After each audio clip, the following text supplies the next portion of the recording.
Halo, Assalamualaikum warahmatullahi wabarakatuh. Salam dan bahagia. Perkenalkan, nama saya Nurmayanti Puji Astuti dari SMA Negeri 7 Banjarmasin, calon guru penggerak Angkatan 11 Kota Banjarmasin. Pada kesempatan kali ini, saya akan memaparkan mengenai Jurnal Refleksi Dwi Mingguan Modul 2.1 tentang pembelajaran untuk memenuhi kebutuhan belajar murid. Adapun model refleksi yang saya gunakan adalah model 4F yang terdiri dari facts atau peristiwa, feeling atau perasaan, finding atau pembelajaran, dan future atau penerapan. Facts atau peristiwa. Peristiwa yang pertama terjadi tanggal 20 Agustus 2024. Pada tanggal itu, saya mengerjakan mulai dari diri dan mencermati eksplorasi konsep. Pada mulai dari diri, saya mengawalinya dengan menjawab 3 soal kuis tentang refleksi diri individu, di mana di dalamnya terkait kemampuan seorang guru dalam mengelola kelas dan untuk memenuhi kebutuhan belajar murid yang berbeda-beda. Kemudian, tanggal 21 Agustus 2024, saya mengerjakan eksplorasi konsep mandiri dan forum diskusi eksplorasi konsep. Pada eksplorasi konsep mandiri, saya mempelajari tentang pembelajaran untuk memenuhi kebutuhan belajar semua murid, yang mana terdiri dari pembelajaran berdiferensiasi, kemudian menjawab pertanyaan sesuai ilustrasi pembelajaran. Kemudian dalam eksplorasi konsep mandiri ini juga saya belajar mengenai miskonsepsi tentang pembelajaran berdiferensiasi, yang mana pada sesi miskonsepsi ini pemahaman saya tentang pembelajaran berdiferensiasi sudah mulai tertebalkan, karena selama ini pemahaman saya tentang pembelajaran berdiferensiasi ini banyak yang tidak tepat, tetapi dengan adanya eksplorasi konsep mandiri ini mulai tercerahkan. Kemudian, mengetahui kebutuhan belajar mandiri dengan menjawab soal refleksi terkait pembelajaran berdiferensiasi.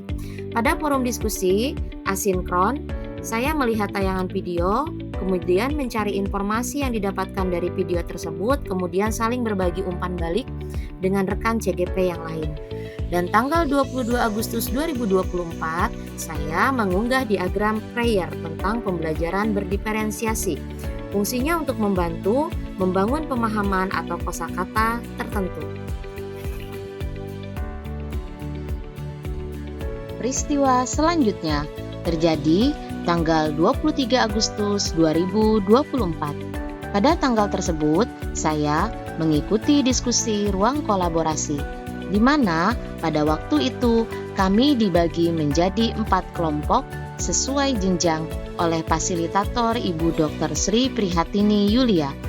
Pada waktu itu, saya terbagi ke dalam kelompok 4 bersama rekan saya yang satu jenjang, yaitu Ibu Susana Putriningsih.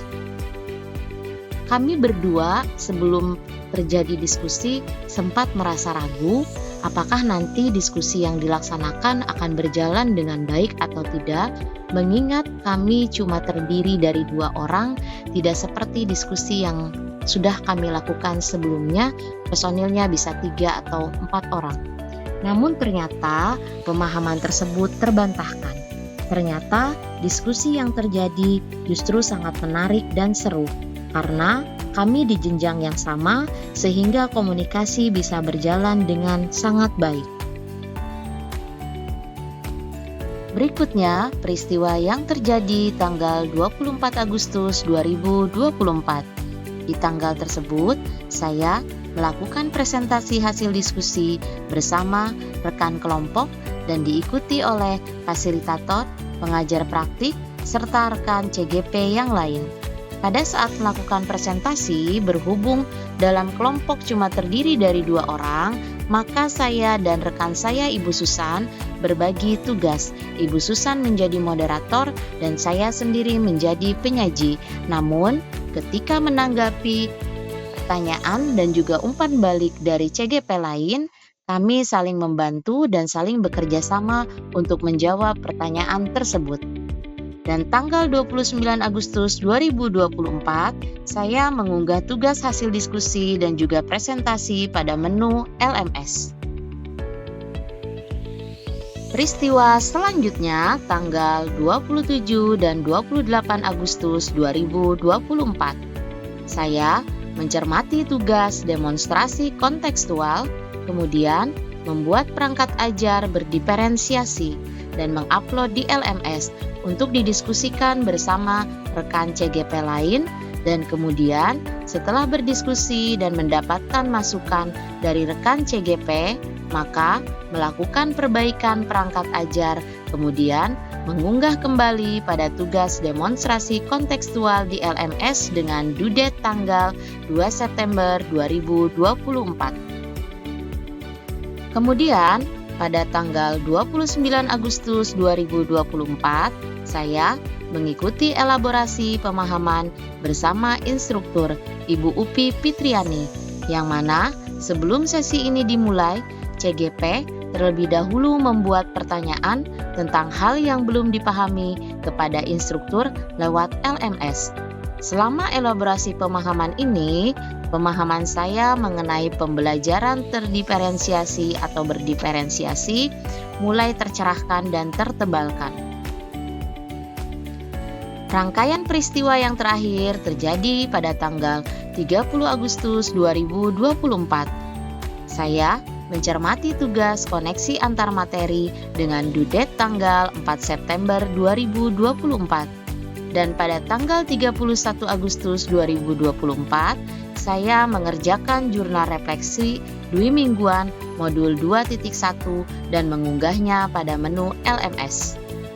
Kemudian tanggal 2 September 2024, saya bersama rekan CGP yang lain mengikuti forum diskusi sinkronus tentang implementasi aksi nyata pada menu di LMS. Model refleksi yang kedua adalah feeling atau perasaan. Perasaan yang saya rasakan ketika mempelajari modul 2.1 ini diantaranya, yang pertama, saya merasa senang dan bersyukur karena masih diberi kesempatan dan juga kesehatan untuk mengikuti program guru penggerak dan mengikuti pembelajaran pada modul 2.1 ini. Kemudian, setelah memasuki modul 2.1, saya mulai merasa ragu. Ketika saya mempelajari eksplorasi mandiri mengenai pembelajaran berdiferensiasi, pemahaman saya belum begitu tercerahkan. Saya masih merasa apakah saya nanti akan mampu untuk mempraktekannya. Kemudian, praktek yang benar itu seperti apa? Dan RPP atau modul ajar yang baik itu seperti apa dalam praktek diferensiasi. Namun, dengan adanya pertanyaan-pertanyaan tersebut justru membuat semangat saya semakin berkobar untuk mengikuti step by step pembelajaran di modul ini. Dan ketika elaborasi pemahaman, maka pemahaman saya mengenai pembelajaran berdiferensiasi semakin tercerahkan dan juga tertebalkan. Sehingga saya merasa antusias untuk mempraktekkan pembelajaran berdiferensiasi tersebut pada siswa saya nanti di kelas. Model refleksi yang ketiga, binding atau pembelajaran. Pembelajaran yang saya dapat dari modul ini diantaranya bahwa pembelajaran berdiferensiasi merupakan pembelajaran yang dirancang untuk memenuhi kebutuhan murid yang beragam. Sebelum melakukan praktek pembelajaran berdiferensiasi, seorang guru harus memetakan aspek kebutuhan muridnya. Aspek tersebut terdiri atas kesiapan belajar, minat, dan juga profil murid atau gaya belajar murid. Kemudian, pembelajaran lainnya yang saya dapat bahwa dalam pembelajaran berdiferensiasi ini terdiri dari 3 aspek utama. Yang pertama adalah diferensiasi konten, yang kedua adalah diferensiasi proses, dan yang ketiga adalah diferensiasi produk. Agar seorang guru dapat menerapkan pembelajaran berdiferensiasi dengan baik, maka guru harus membentuk learning community sebagai sebuah langkah yang akan membantu guru dalam mengakomodir kebutuhan belajar murid secara optimal.